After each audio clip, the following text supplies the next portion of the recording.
মুখ্যমন্ত্ৰীৰ বিদেশ ভ্ৰমণত কেনেকৈ সামিল হ'ল তুলিৰাম ৰংহাং কিয় মুখ্যমন্ত্ৰীয়ে এৰিব নোৱাৰে তুলিৰাম ৰংহাঙক তুলিৰাম ৰংহাং ফিকিৰ প্ৰতিনিধি কেনেকৈ হ'ল বিদেশ ভ্ৰমণৰ সংগী কৰি তুলিৰামক পুৰস্কাৰ কিয় এডভান্টেজ আসামৰ বাবে বিনিয়োগকাৰী বিচাৰি মুখ্যমন্ত্ৰী উৰা মাৰিছে বিদেশলৈ বিগত 19 জানুৱাৰীত ছিংগাপুৰলৈ ৰাওনা হোৱা মুখ্যমন্ত্ৰীগৰাকী আজি উপস্থিত হ'ব জাপানত মুখ্যমন্ত্ৰীৰ এই ভ্ৰমণসূচীত বিশেষ সংগী হিচাপে দেখা গৈছে দুজন বিশেষ ব্যক্তিক এজন হদিয়াৰ বিধায়ক বলিন চেতিয়া আনগৰাকী কাৰ্বি আংলং স্বায়ত্তশাসিত পৰিষদৰ মুখ্য কাৰ্যবাহী সদস্য তুলিৰাম ৰংহাং কিন্তু মন কৰিবলগীয়া কথাটো হ'ল মুখ্যমন্ত্ৰীৰ এই ভ্ৰমণসূচীত অন্তিম মুহূৰ্তত বিশেষভাৱে অন্তৰ্ভুক্ত কৰা হ'ল তুলিৰাম ৰংহাঙক বিগত 29 ডিচেম্বৰত অসম চৰকাৰৰ বাণিজ্য আৰু উদ্যোগ বিভাগে প্ৰকাশ কৰিছিল মুখ্যমন্ত্ৰীৰ ভ্ৰমণসূচীৰ সবিশেষ য'ত অন্তৰ্ভুক্ত হোৱা নাছিল তুলিৰাম ৰংহাং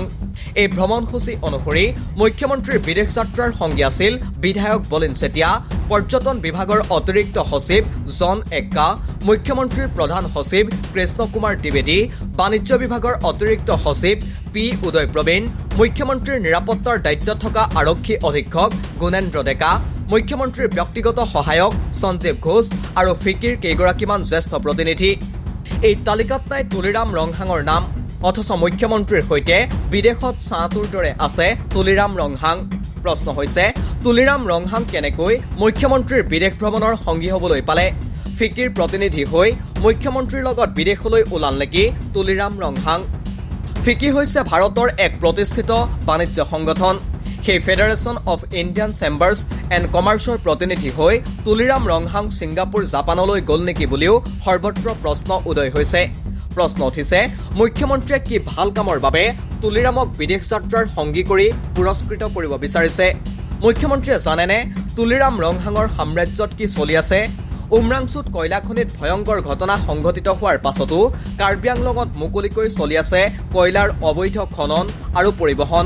এয়া কাৰ্বি আংলঙৰ সিংহাসন অঞ্চলৰ দৃশ্য য'ত চলি আছে কয়লাৰ অবাধ মহালুণ্ঠন